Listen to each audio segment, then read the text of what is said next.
Top quality और consistent performance के लिए सिर्फ सिल्वर पंप्स। टॉप क्वालिटी और कंसिस्टेंट परफॉर्मेंस के लिए सिर्फ सिल्वर पंप्स, नाम याद रखना। भैयाजी जोशी साहेबांनी जे वक्तव्य केलेलं आहे त्या वक्तव्याचं मी समर्थन करतो।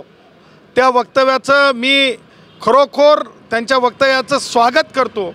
कारण लक्षात घ्या की ह्या देशाला एकसंघ ठेवायचं असेल, ह्या देशाला प्रांतवादाच्या पासून दूर ठेवायचं असेल, ह्या देशाला भाषेवर आधारित मनुष्यामध्ये लढाईपासून थांबवायचं असेल, ह्या देशाला सर्वंकष प्रगतीकडे न्यायचं असेल, तर मला असं वाटतंय की भाषा ही समजण्यासाठीचा आग्रह असावा, भाषा ही सक्तीचा आग्रह नसावा, भाषा ही जुलमी पद्धतीने लादली जाणारी नसावी, भाषा ही समजण्याच्या आणि समजून घेण्यासाठीची असावी।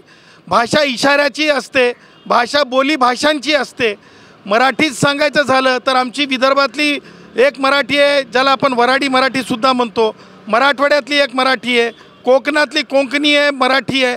वेगवेगळ्या महाराष्ट्रामध्ये सुद्धा वेगवेगळ्या प्रांतीय मराठीचे वेगवेगळे अंगसुद्धा आहेत, परंतु भाषांची जननी जी आहे ती एकच आहे। ही टीकाकारांनी लक्षात घेतली पाहिजे। आदित्य ठाकरेच्या बाजूला उभं राहून कुणीतरी उबाटाचा आमदार लुडबुड केल्यासारखं वक्तव्य करत होता। मला त्याची क्यू येत होती।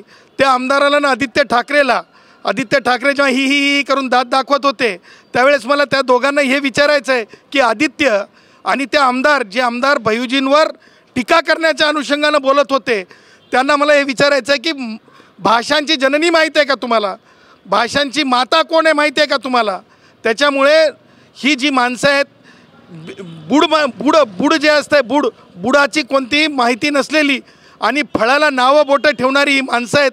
त्याच्यामुळं आज मी जे भैयाजी जोशी यांनी जे वक्तव्य केलेलं आहे ते वक्तव्य भारतीय संविधानाची भाषा आहे आणि भारतरत्न डॉक्टर बाबासाहेब आंबेडकरांनी जे भारतीय संविधानामध्ये दिलेलं म्हणजे ज्याला म्हणतो आपण लिबर्टी आहे, सर्वांकाश प्रत्येकाला दिलेला जो अधिकार आहे, खुला अधिकार आहे। एखादा गुजराती भाऊ गुजराती बोलू शकेल, मराठी भाऊ मराठी बोलू शकेल, जर एखादा उत्तर भारतीय भाऊ असेल तर तो भोजपुरी भाषेत बोलू शकेल, जर एखादा तेलुगू भाऊ असेल तर तेलुगू भाषेत बोलू शकेल।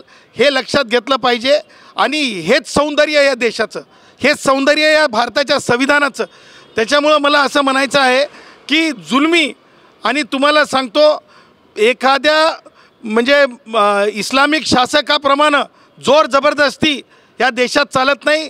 म्हणूनच मी कायम म्हणत आलो की भगवान गौतम बुद्धाचा संघ आणि राष्ट्रीय स्वयंसेवक संघ हे नेहमीसुद्धा आज तुमच्या लक्षात आलं असेल भैयूजी जोशींच्या वक्तव्याच्या नंतर की स्पष्टपणे नॉन डिस्क्रिमिनेटिव्ह भैयूजी जोशींचा जे आहे म्हणजे संघाचं जे आहे एक अंग आहे किंवा संपूर्ण थॉट जो आहे तो संघाचा नॉन डिस्क्रिमिनेटिव्ह आहे, नॉन बायस आहे आणि त्यामुळं या वक्तव्याचं देशातील प्रत्येक सुज्ञ नागरिकांनी स्वागतच केलं पाहिजे।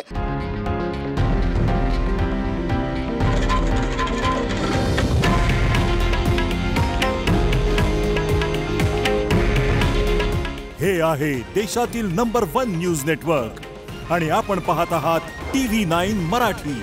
काळजी तुमची, हित महाराष्ट्राचं।